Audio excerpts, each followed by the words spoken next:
அழகில்லாத வாத்து குஞ்சு. ஒரு குளத்தின் அருகே ஒரு அழகான வாத்து வசித்து வந்தது. அது முட்டையிட்டு அந்த முட்டைகளை அடைகாத்து வந்தது. அந்த அடைகாத்த முட்டைகளில் இருந்து குஞ்சுகள் ஒவ்வொன்றாக பொரிக்க ஆரம்பித்தன. பொரித்த குஞ்சுகள் எல்லாம் பளபளப்பாக மஞ்சள் நிறத்தில் அழகாக இருந்தன. ஆனால் கடைசி முட்டையில் இருந்து வெளிவந்த குஞ்சு மட்டும் மிகவும் வித்தியாசமாக சாம்பல் நிறத்தில் பெரியதாகவும் இருந்தது. பார்ப்பதற்கு அது மிகவும் அழகற்றதாக தோன்றியது. அந்த வாத்து குஞ்சை பார்த்ததும் மற்ற வாத்து குஞ்சுகளும் மற்ற விலங்குகளும் அதனை கேலி செய்தன. நீ ஏன் இப்படி அசிங்கமாக இருக்கிறாய்? உனக்கு நடக்கவும் நீந்தவும் தெரியாதா என்று கேட்டன.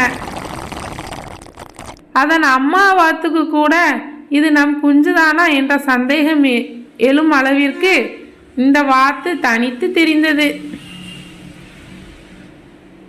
அழகற்ற வாத்து குஞ்சு மிகவும் வருத்தமடைந்தது. எல்லோரும் தன்னை ஒதுக்குவதை கண்டு ஒரு நாள் அது அந்த குளத்தை விட்டு வேறு எங்கேயாவது சென்று வாழ முடிவெடுத்தது. அது நீண்ட தூரம் தனியாக அழுது கொண்டே சென்றது. குளிர்காலம் வந்தது. அது குளிரில் நடுங்கியபடி ஒரு விவசாயியின் வீட்டில் தஞ்சம் புகுந்தது. குளிர்காலம் முடிந்து வசந்த காலம் வந்தது. இப்போது அந்த குஞ்சுக்கு சிறகுகள் வளர்ந்திருந்தன. அது பறக்க ஆசைப்பட்டு வெகு உயரத்துக்கு பறந்தது. அது பறந்து சென்று ஒரு அழகான குளத்தை அடைந்தது. அந்த குளத்தில் சில அன்னப்பறவைகள் நீந்து கொண்டிருந்தன. அவை மிகவும் வெண்மையாகவும் கம்பீரமாகவும் இருந்தன. அழகற்ற குஞ்சு அவற்றின் அருகில் செல்ல பயந்தது. இவர்களும் என்னை கேலி செய்வார்களோ என்று நினைத்தது.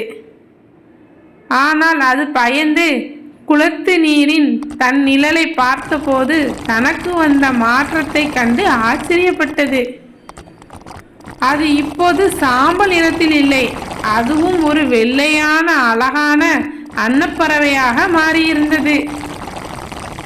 அதன் நீண்ட கழுத்தும் கம்பீரமான தோற்றமும் எல்லோரையும் கவர்ந்தது. அதனால் வரை தன்னை அழகற்ற வாத்து குஞ்சு என்று நினைத்து கொண்டிருந்தது.